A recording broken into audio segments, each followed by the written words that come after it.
There's a vehicle on the pad the night of the launch. Unfortunately, you can't see the lightning and the rain. As we depart our quarters heading out to the pad, once again it doesn't show, but it was raining cats and dogs.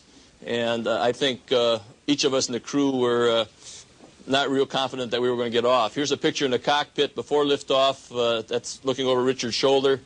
And we got off a little bit late, but we did get to go. And the 3 main engines started just fine and were running very smoothly.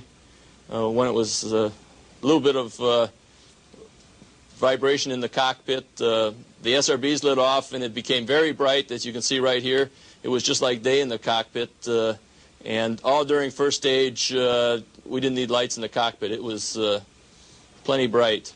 The vibration was pretty much like other crews have explained in the cockpit. During first stage, we were shaking around a little bit, but nothing you couldn't handle. And from reports that people on the ground, they got a pretty spectacular show. From inside the cockpit looking out, it looked like you kind of expect it to look like at the top of this. You were looking into a cloud with a bright light. I mean, it was just a glow all around the cockpit.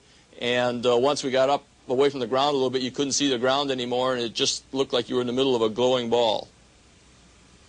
Which we were. Which we were. You can see out the windows there. That's a sort of a representation. Here we're going through. Well, you just missed the one which kind of reflected a little more light back in the cockpit now. This is just going through the cloud deck at about 20,000 feet. You can see that the vibration isn't too bad, and we're all in there busily checking our instruments, being sure everything is running properly.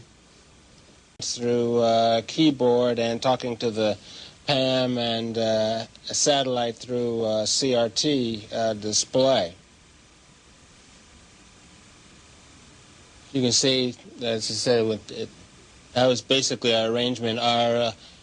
Dan sat in the pilot seat during this operation, sort of monitoring the motion of the vehicle, making sure that it was steady and that there were very few vibrations of any sort. Here's a picture of the INSAT actually being deployed from the spacecraft. You can see that the deploy went very smoothly. At the moment of deploy, there was a large thump, and as I said, the space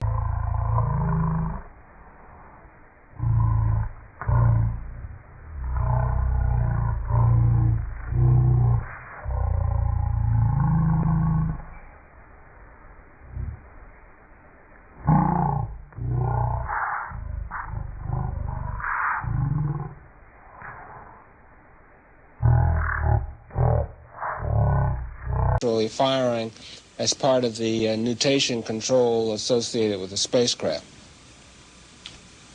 Another aspect of our mission was checking out the TDRS network. And so the shuttle flew various different attitudes during the mission, checking out the KU band. And this is the picture of the KU band antenna that was used to check out the TDRS satellite. We found that the communications were excellent, both up and down, and that's going to be a real advantage.